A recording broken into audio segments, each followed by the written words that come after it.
İranla Azərbaycan arasında baş verənlər bizim tərəfimizdən yaranmayıb. Biz yalnız cavab veririk və istər sözlə olsun, istərsə də əməllə hər cür anti-Azərbaycan addımına cavab verəcəyik.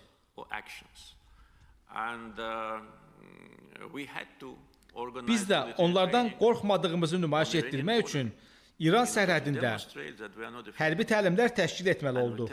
Biz onlara deyirik ki, onlardan qorxmuruq. Biz öz həyat tərzimizi, Azərbaycanın və Azərbaycanlıların, o cümlədən İrandakı Azərbaycanlıların dünyəvi inkişafını təmin etmək üçün hər şeyi edəcəyik. Onlar bizim millətin bir parçasıdır. Nə etsəniz də, lap ermənini baş tacınız edib, ətrafında dövrə vursanız da, Azərbaycan xalqının iradəsini heç bir halda sındıra bilməyəcəksiniz. Əksinə, dünyada artıq terrorçu ölkə, daban yalamaq üzrə lider statusuna yələnən Ermənistanla bacı qardaş, qohum olduğunuzu iddia edərək bütün dünyanın gözündə bir qəpiklik dəyəriniz qalmayacaq. Onsuz da qalmayıb. Ölkədə keçirilən etiraz aksiyalarında İran teokratik rejiminin lideri, 1979-cu il inqilabının törədicisi Xomeyninin ardınca hazırda İranın ali dini lideri Seyid Əli Xomneynin ünvanına çox ciddi mesajlar səslənir. Diktatora ölüm şüarları məhz sənin ünvanına deyilir. Ağa ey Xomneyi.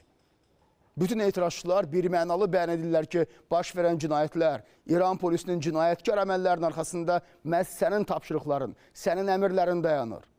O zaman əyninə əba geyən, özünü ali dini lider adlandıran şəxs necə günahsız insanların, tələbələrin, fidanların ölümünə fetva verər? Bu ləkə sənin üzərindən heç vaxt getməyəcək. Ağa Xamneyi, erməni ilə qucaqlaşıb, onların İslama qarşı təhqirlərinə göz yummağı, müsəlman dünyası heç bir halda sənə bağışlamayacaq. Sənin başında durduğun terror yuvasına çevrilmiş ölkəni bugün dünyada heç kim sevmir, heç kim qəbul etmir. Çünki siyasi xəttinizə hətta öz vətəndaşlarınız belə dözmür. Tehranda və digər şəhərlərdə etiraz aksiyalarına qoşulanlar tək Azərbaycanlılar deyil ki, Kürd, Fars, hətta erməni belə var. Dekabrın 7-sində olan məlumata görə etirazlarda 65 uşaq olmaqla 473-dən çox şəxs öldürülüb, 19 mindən çox insan həbs edilib, 595 tələbə qazamaqda salınıb, 1200-ə yaxın aksiya təşkil olunub, 160 şəhər, 143 universitet mitinqlərə qatılıb. Bu etirazlara represiya ilə cavab verməklə nə qazandınız? Yalnız günah, Ağa Xamneyi. İtirdiklərinizə baxın. Hər yerdə baş molalarınıza həqarət, nifrət ifadə olunur. İslama xəyanət etdiyiniz bildirilir. İş o yerə çatıb ki, İran hərbçilərindən 115 nəfəri dözməyərək etirazlara dəstək verən qrupa, etirazçılara qoşulub.